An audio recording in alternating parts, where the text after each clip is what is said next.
और इस वक्त खुद हमारे साथ मीनाक्षी गुप्ता जी जुड़ गई हैं। मीनाक्षी जी, जो दुखों का पहाड़ आप पर टूटा है, इसे कम तो हम नहीं कर सकते, लेकिन कम से कम हम उस चीज को समझ सकते हैं कि कितना मुश्किल होगा ये दौर आपके लिए, और छोटा बच्चा भी है आपके साथ। लेकिन आज मुख्यमंत्री जी से भी आपकी मुलाकात हुई है, क्या बात हुई उनके साथ आपकी?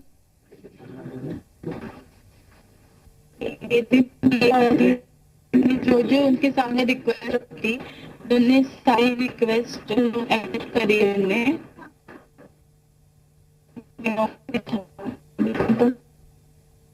मुझे मम्मी मीनाक्षी जी, आपकी आवाज सही तरीके से हम तक नहीं पहुंच पा रही है, एक बार फिर से जुड़ने की कोशिश करेंगे आपके साथ। तो आपको बता दें कि मनीष गुप्ता की पत्नी से मिले हैं सीएम योगी, और सीएम योगी ने पूरे घटनाक्रम की जानकारी ली है। सीएम से मुलाकात के बाद बोली हैं मृतक मनीष गुप्ता की पत्नी मीनाक्षी गुप्ता कि मैं मुख्यमंत्री से मिलकर पूरी तरीके से संतुष्ट हूं। हालांकि अब से कुछ देर के बाद एक बार फिर से मीनाक्षी गुप्ता खुद हमारे साथ जुड़ेंगी और बताएंगी कि क्या कुछ रहा इस मुलाकात के दौरान। लेकिन जो पीड़ित परिवार मांगे उठा रहा था, उन सभी मांगों को मान लिया गया है। इस मामले में सीबीआई जांच की संस्तुति भी कर दी गई है।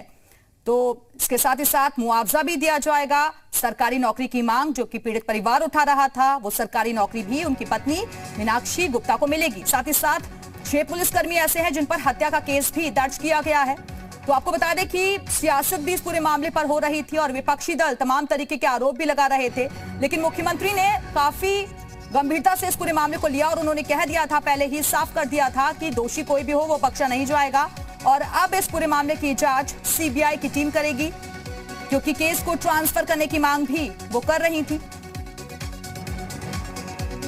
तो इस वक्त की बड़ी खबर कानपुर से, जहां मनीष गुप्ता की पत्नी से आज मुख्यमंत्री योगी आदित्यनाथ ने खुद मुलाकात की है। सीएम योगी ने पूरे घटनाक्रम की उनसे जानकारी ली। दरअसल जो पीड़ित परिवार है वो लगातार ये मांग कर रहा था कि मुख्यमंत्री से उन्हें मिलना है, और जो मांगे रखी गई थी पीड़ित परिवार की तरफ से, उन सभी मांगों को मान लिया गया है। और पीड़ित मीनाक्षी गुप्ता से खास बातचीत की है हमारे संवाददाता ने, सुनवाते हैं आपको। कानपुर के व्यापारी की गोरखपुर में पुलिस कर्मियों ने पीट करके हत्या कर दी। सीएम योगी शुरुआत से इस मामले में बेहद सख्त नजर आ रहे थे। परिवार की मुलाकात सीएम योगी से हुई है, क्या बातें हुई हैं उनसे बात कर लेते हैं। मैम, ये बताइए कि क्या बात आपकी सीएम साहब से हुई, क्या मांगे आपने रखी उनके सामने? मेरी सीएम जी से बातचीत हुई, उसमें जितनी भी मांगे मैंने रखी थी, जैसे कि मुझे सरकारी नौकरी चाहिए, उन्होंने उसके लिए मंजूरी दे दी। उसके बाद मैंने अभिराज के फ्यूचर के लिए कुछ उनसे फंड मांगा था। उन्होंने कहा भाई आप 10 लाख का चेक ले लीजिए, आगे के लिए हम आपको बताते हैं, सूचित करते हैं।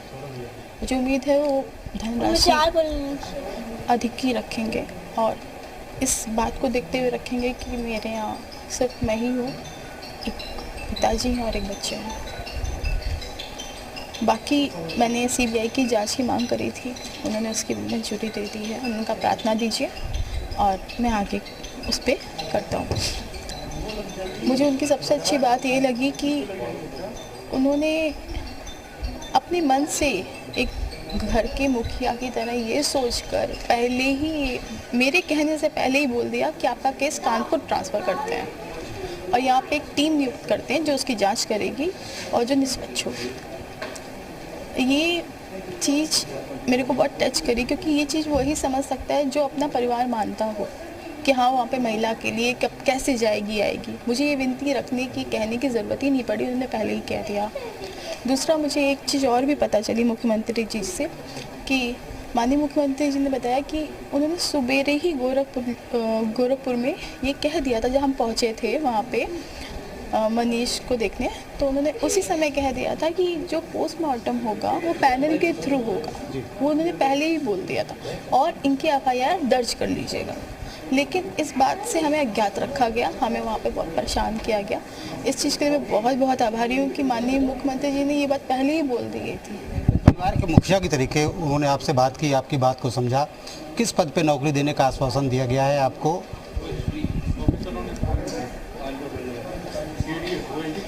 ओएसडी केडीए के पद में, केडीए में ओएसडी पद की नौकरी देने का आश्वासन दिया गया। इसके अलावा इंसाफ की जो लड़ाई है उसके लिए तमाम दूसरे दल भी आपके साथ में सामने आ रहे हैं। कांग्रेस के लोग आपसे मिल रहे हैं, सपा के लोग आपसे मिल रहे हैं। क्या लगता है आपको, क्या इन लोगों को अब सियासत हो रही है इस पर? सच बताऊं, मैंने पहले भी ट्वीट कर दिया था। जहां मुझे लगा इसमें राजनीति आ रही है, आप मेरे ट्विटर में जाके देखिए। सब मुझे जब कोई चीज़ लगती है मैं ट्वीट कर देती हूँ। मैं तुरंत ट्वीट किया, प्लीज़ मेरे हस्बैंड को न्याय दिलाइए, राजनीतिक मुद्दा मत बनाइए। और इस चीज़ को मैं कहूँगी, प्लीज़ आप मेरे ट्विटर से वो अकाउंट लेके दिखाइए। माननीय महोदय जी को ये लगा, उनको भी ये फील हुआ कि कहीं ना कहीं ये राजनीति में कन्वर्ट हो रहा है, बट ऐसा कुछ नहीं था। वहाँ हम एक पुलिस से धोखा खाए थे, वहाँ पुलिस वालों ने हत्या करी थी। और यहाँ हमें इन्फॉर्मेशन कि माननीय मुख्यमंत्री जी हमसे मिलेंगे, ये पुलिस के माध्यम से मिल रहा था। तो यहाँ पे संभावना क्या हुई, हमें ये लगने लगा कि ऐसा तो नहीं, वहाँ हम धोखा खाए हैं, यहाँ पे भी सब मिले हों। तो ये एक डर लगना लाजमी है। मैं माननीय सीएम जी से रिक्वेस्ट कर रही हूँ, आपका अपमान, आपकी बात ना मानना, ऐसा हमारा कोई उद्देश्य नहीं था।